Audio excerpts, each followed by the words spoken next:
Hi, my name is Rachel. Welcome back to my channel. Today I wanted to talk about 5 books that I love so much that I really just don't bring up that often, and I should talk about them more. I am going to cheat a little bit, and 2 of these books are the first in a trilogy, and I'm just going to kind of talk about the series as a whole, but for the purpose of the video, I will mostly be talking about the first book so I don't spoil anything. The first book I want to talk about is The Bear and the Nightingale by Catherine Arden. This is a very wintry fantasy that takes place in Russia, and we follow a young girl named Vasya, and she is very much like in tune with the old gods, which are these little tiny, like, they're called domovoi in here. I don't really know what to call them, but her and her siblings love listening to stories of folklore and folktale from their mother and grandmother. And then when Vasya is really little, her mom dies, and then as she gets older, her dad remarries a woman who is Catholic, and she comes into their lives, into their homes, and tries to force her religion on not only the father, because he's married her and he's like wanting to keep his new wife happy, but also on the children. And it's just this kind of whimsical, magical, politically tense atmosphere. And Vasya learns that, you know, believing in something kind of like is really foundational in the way that those things in the world are given power and perceived. It's very much written in the style of an old folk tale, and the Russian atmosphere in here is just so rich and beautiful. There is also a very like subtle theme in here of like gender expectations. Vasya is obviously expected to grow up and marry someone and go make a homestead with them and like be the wife and be the mother and caretaker, child rearer, and she like doesn't want that at all. She wants to ride horses with her brother and father. She wants to like go in the woods and go hunting and do all these things that are for men. And she just has such a pure heart when it comes to like what she wants out of life. Like she just wants to do things that make her happy, but all of these like gender roles are being forced on her and she just doesn't want that. And I just think like her belief in these folklore and folk tales and her just wanting this freedom for herself are such foundational themes in here. And again, like it is very wintry. Like when I read this, I feel like I can get the winter chill and I feel like I can smell snow in the air. Like it's so beautifully written. The imagery is just perfect in here, and this trilogy as a whole is one of my favorite trilogies of all time. I've already read this series like 3 or 4 times, and I'm about time due for a reread because I didn't read it last year and I didn't read it in 2023 either. So I think that's the first time I haven't read it every year. But before that, I was reading it once a year every winter for like 3 or 4 years straight.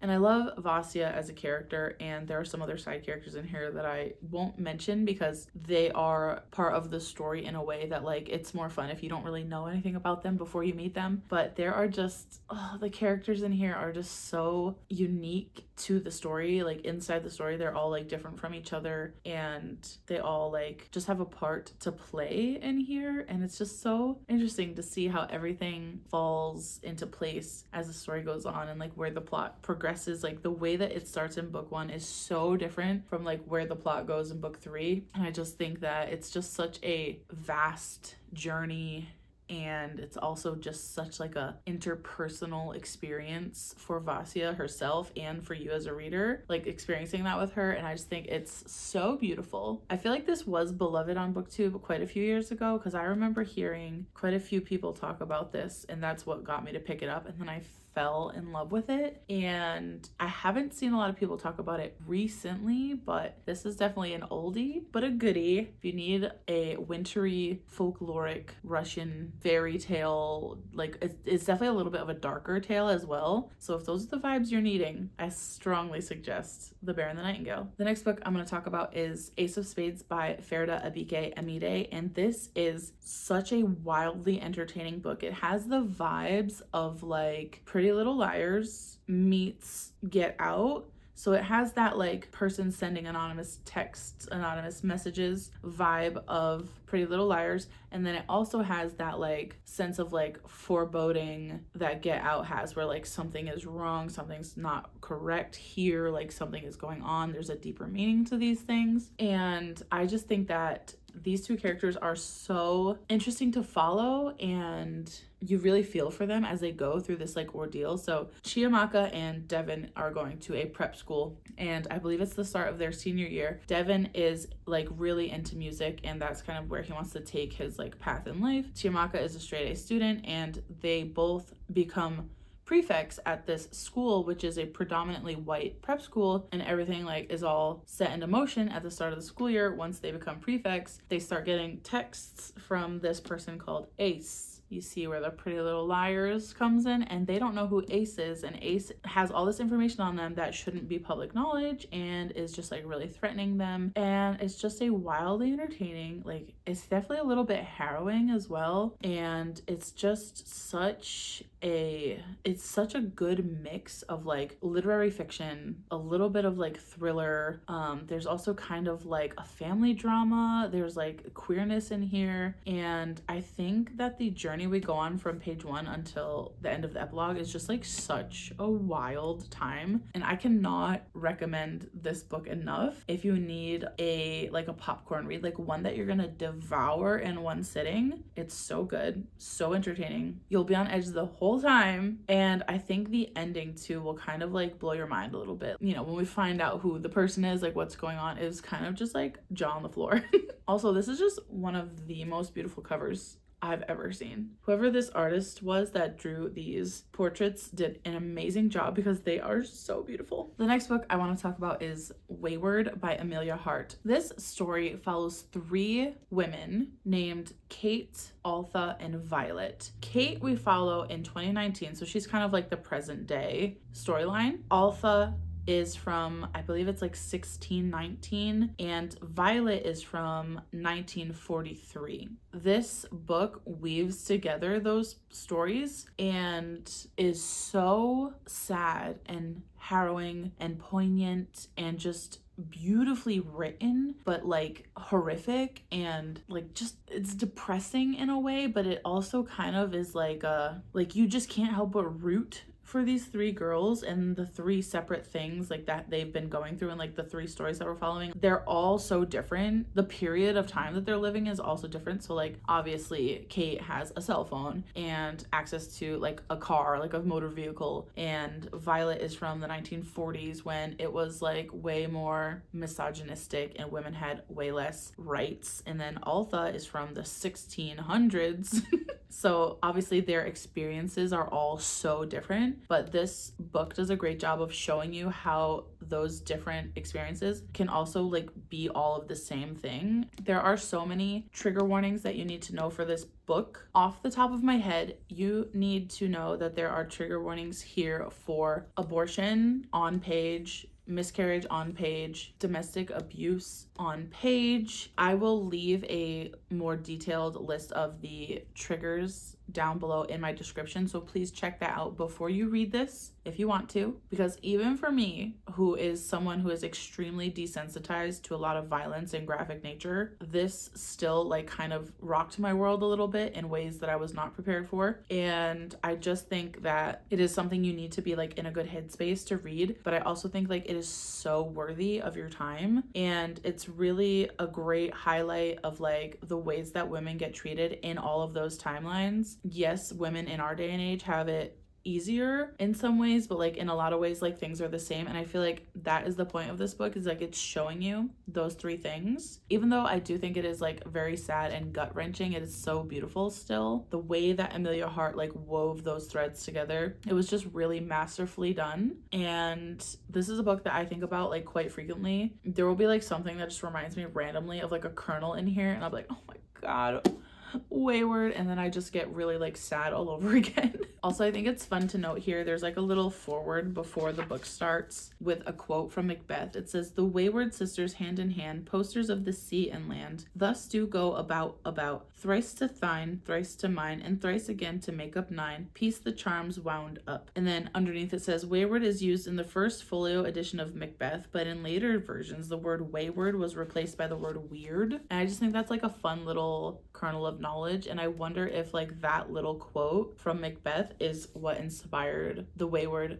story, because again there are 3 women in here, so it's like thrice, you know, wayward sisters thrice. What did it say? I already forgot. But again, I cannot reiterate how beautiful this story is, even though it is really sad and tumultuous at the same time. On a happier note, the next book I want to talk about is The Starless Sea by Erin Morgenstern. I was gifted this book, this one in particular, this edition, because I have two now, by my friend Maggie. I think that she had read this and loved it a couple of years ago for my birthday. I think she saw that I had it on my wish list, so she bought it for me because she loved it, and she thought that it would be a book that I loved because we are both also huge Strange the Dreamer stans. And she said that this was like similar in a way, even though it is like such a different story. And I absolutely agree. The Starless Sea is so hard to explain what it's about. Because this is so hard to explain without spoiling, I'm going to read the blurb. It's very short, and then I will just let you know my feelings about it. When Zachary Rollins stumbles across a mysterious library book containing details from his own life among its pages, it leads him on a quest unlike any other. Following the clues inside, he is guided to a masquerade party, a dangerous secret club, and finally to a labyrinth filled with stories hidden far beneath the surface of the earth. But when the labyrinth is threatened, Zachary must race through its twisting tunnels and crowded ballrooms, searching for the end of his story. So as it says in the synopsis, Zachary is a college student. One day, he heads to the library because he needs a book for an assignment, and he's searching the shelves and he finds a book with no title on the spine. I think he picks it up and starts reading it, and he's like, this is weird. Like, this is literally my life. And then he takes the book and is like obsessed with it. He's like, this is definitely about me. This is my life, blah, blah, blah. And it just becomes this obsession of his to find answers. Like, where did this book come from? How does this book know like what he's been through? How is it telling the story of his life? And it just sends him on this goose chase. There's so much that happens in here, but I would say the main theme of this story is a love for stories. It's hard to explain because it is a very abstract plot. It is a very abstract premise that's going on in here. And I think that you will like this book. If you like Strange the Dreamer, you will definitely love this book. I feel like it has a similar air to it, but this is one that like I just felt like I was so seen when I read this. I literally felt like Miss Erin Morgenstern cut my chest open, pulled my heart out, put it inside of here, and was like, here's some words that were in your heart and you can just read them. And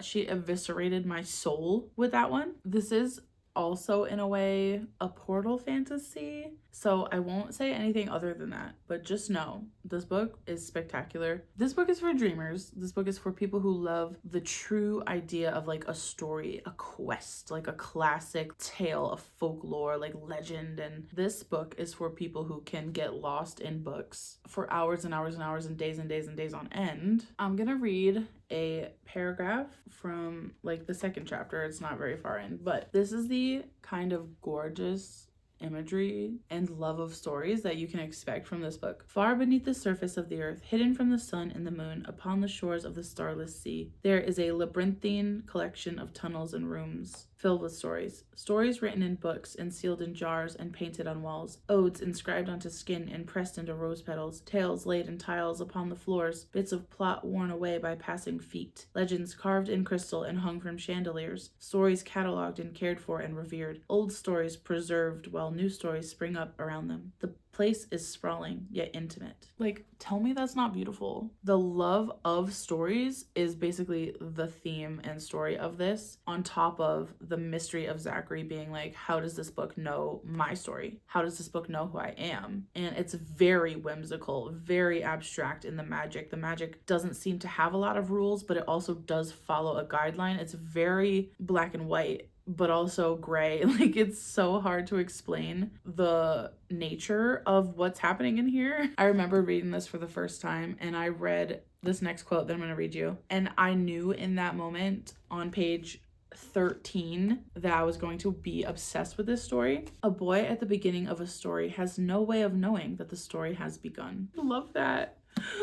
Like, we know as readers that it is the beginning of Zachary's story, but Zachary as a character doesn't realize that this is the beginning of his story. And I knew in that moment, I was like, I'm gonna be obsessed with this. And I was. And just talking about it and reading that quote, like I need to read it again ASAP. Like I read this cover and like gently annotated it because I was reading it so fast I could not be bothered to stop and write anything down. But I would love to reread and annotate this later this year. It is one of my favorites. So good, and I can't recommend it enough. And the final book I have here is another one that is the first in a trilogy. This is The Bone Shard Daughter. Daughter. Stop it. And that is The Bone Shard. I can't speak today. Bone Shard Daughter. Bone Shard Daughter. Bone Shard Daughter. Bone Shard. Bone Shard Daughter. Bone Shard Daughter.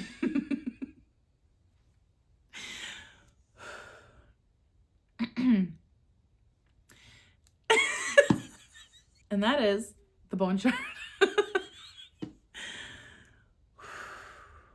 And that is The Bone Shard Daughter by Andrea Stewart. I loved this book so much. I've already read it 3 times. Can you believe it? But I love this book so much because I just thought it was such a unique world and magic system. In this book, we follow 3 characters mostly. There are other POVs in here, but the main 3, Lynn, who is the Emperor's daughter, Jovis, who is a smuggler, and then we follow Ranami and her girlfriend, Falu. So Lynn's story is very much one of trying to fill the roles expected of her. Jovis is basically on a mission to find his missing wife, and Ranami is dating Falu, who's a governor's daughter, but Ranami is also a rebel. So a rebel and a governor's daughter walk into a bar.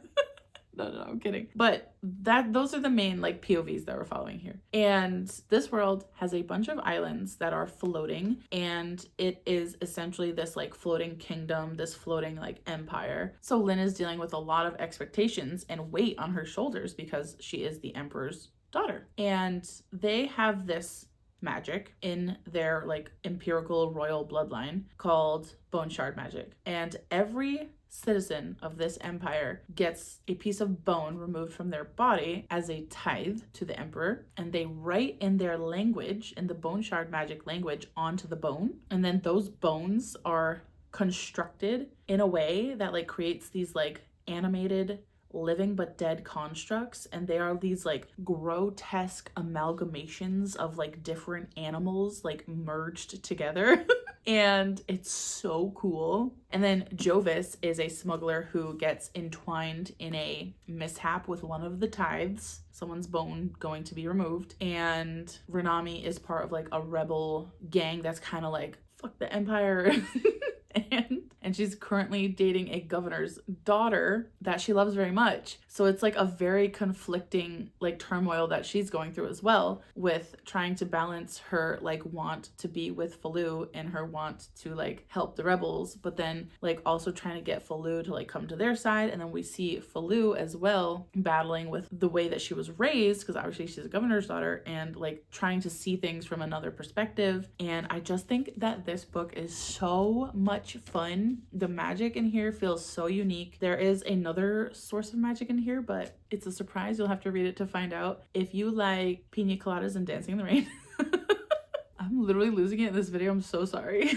If you like strong character motivations, if you like seeing characters make mistakes and do things wrong and like be stupid at times, then like learn from those things and try to change, or like if you really like seeing like interpersonal growth in characters, I think you will love this story, as I did. I also just think that this world just feels really fresh in a way. Like it does feel like heavily inspired by like East Asian culture, but like the way that the islands are floating and they're migrating around on this like ginormous fucking ocean, but they're all static together, but like obviously they're islands, so they're not together, but they're all floating. And like it's just so cool because there's a lot of waterway travel here, there's a lot of like trading between islands, and there's a lot of like heavy influence from the empire on these trade routes, and it's like very political, but it's also like got this magic element, and the bone shard constructs are so cool. And just like the way that language here is used like as a magic, like you have to inscribe the bones or it doesn't work, is also just so fresh. Like I really love that aspect here. Also, like I like these characters Lynn is kind of like, I really like her, but also I'm kind of like, Lynn, girl, come on, you know? Like, she's one of those characters, like, I like her and I'm rooting for her, but the whole time I was like, let's go, like, pick up the pace, like, what are you doing? And then Jovis, oh my god, Jovis, I love him. Jovis is for the Nikolai Landstov girlies, the Nikolai Landstov stans, the Nikolai Landstov supporters, Sobachka, him, okay? They're not at all like the same character, but they have a similar archetype. And I do think his story is more unique than Nikolai's, but you know, if you like one, you'll like the other. It's also just really cool to start a book that has an already established female queer relationship, and it's like normal in this world. Like, nobody questions it. There's no like, it's just accepted. It's just normal. Two females walking down the street holding hands was the same exact reaction as a man and a woman walking down the street holding hands, and just have that already established sapphic relationship just be so normal, and like queerness in here is just like fine, it's whatever. And yeah, I loved it. Really great, solid book. I've read it so many times. I read it when it first, my cat is, I'll wait for you. I don't even know how I heard about this, because I remember I got this like 2 or 3 days after it released. I think I had just gotten lucky and the author popped up on my suggested on either Twitter or Instagram. I think it might have been Twitter back in the day when Twitter was still Twitter before it became a hellhole. And I loved it and fell in love with it. So I read it when it came out. I read it again before I read the sequel, and then I read both of them again before I read the finale in the trilogy. And I just think that this book is severely underrated. So if you like Asian inspired fantasy, if you like unique worlds, if you like all the stuff I mentioned about like the character growth and the, you know, making mistakes, stuff like that, like, you need to pick this up. It was fun, it was engaging. There was a lot of action, but a lot of political tenseness. There was a lot of fighting, but there was a lot of like planning. Like, it was a good mix of like everything that you need in a good story, and I highly, highly recommend it. So those are 5 books that I love and just haven't gotten a time or place to talk to you about them yet. Let me know if you've read any of these, and if so, what did you think of them? And if you haven't read any of these, which one sounds the most appealing to you? If you made it this far in the video, leave a bone down in the comments, and I will see you in the next one. Bye!